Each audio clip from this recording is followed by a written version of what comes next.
பராசக்தி படத்தினுடைய வசனத்தை பற்றி விமர்சித்து எழுதிய தினமணி கதிர் அட்டைப்படத்தில் ஒரு கேலி சித்திரம், ஒரு சுவரில் ஒரு போஸ்டர் ஒட்டப்பட்டிருக்கிறது. அந்த போஸ்டர் ஒரு சினிமா விளம்பர போஸ்டர். அந்த படத்திற்கு பெயர் பரபிரம்மம், கதை வசவு தயாநிதி. பரபிரம்மம் என்ற படம், கதை வசவு தயாநிதி என்று விளம்பரம். இதுதான் கார்ட்டூன், கேலி சித்திரம். எழுதப்பட்டவை பராசக்திக்கு வசனங்கள் அல்ல, வசவுகள் என்று மக்களுக்கு உணர்த்தவும், பராசக்தி என்கின்ற புனிதமான பெயரால் நான் வேறு கருத்துக்கள் இதில் புகுத்தி இருக்கிறேன் என்பதை குறிப்பிட்டு காட்டவும் அப்படி ஒரு விளம்பரம் வந்தது, ஒரு கேலி சித்திரம் வந்தது. அது எனக்கு எவ்வளவு பயன்பட்டது என்றால், காலையிலே பத்திரிகையை பார்த்தேன், மாலையிலேயே தினமணிக்கும் மற்ற பத்திரிகைகளுக்கு ஒரு விளம்பரம் கொடுத்தேன்.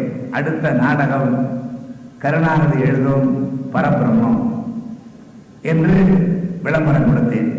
தினமணி பத்திரிகை அந்த விளம்பரத்தை போட மறுத்துவிட்டது. அன்று இரவே நண்பர் M.N. கிருஷ்ணன் என்ற ஒரு நடிகர், உங்களுக்கு தெரியும், நம்முடைய கோவை செய்யலாம் இருக்கிறார்கள் தெரியும், அண்ணாவோடு நடித்தவர். நான் கோபாலபுரத்திலே, வடக்கு கோபாலபுரத்திலே கலைவாணனுடைய இல்லத்திற்கு அருகாமையிலே இப்பொழுது குடியிருக்கிறேன்.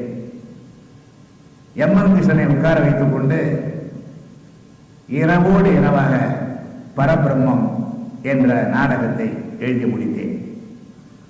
தினமணி கதிர் எனக்கு தலைப்பு தராவிட்டால் பரபிரம்மம் என்ற ஒரு நாடகத்தை நான் எழுதியிருக்க முடியாது.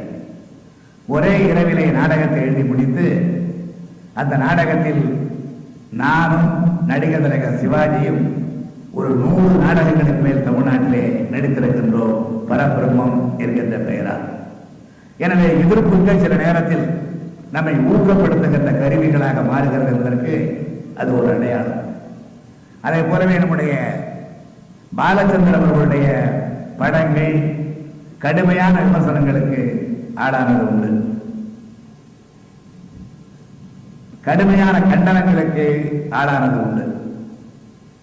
அவைகளை அவர் சிந்தித்து பார்த்திருக்கிறார் என்றாலும் கூட அதனால் மனச்சோர்வடையாமல் தவறு இருந்தால் திருத்திக் கொண்டு மேலும் மேலும் தன்னுடைய முயற்சியிலே ஊக்கத்தோடு ஈடுபட்ட காரணத்தால் இன்றைய தினம் ஒரு படம் அல்ல, 2 படம் அல்ல, அவருடைய பல படங்கள் வெற்றி விழாக்களை, வெள்ளி விழாக்களை கொண்டாடுகின்ற அளவிற்கு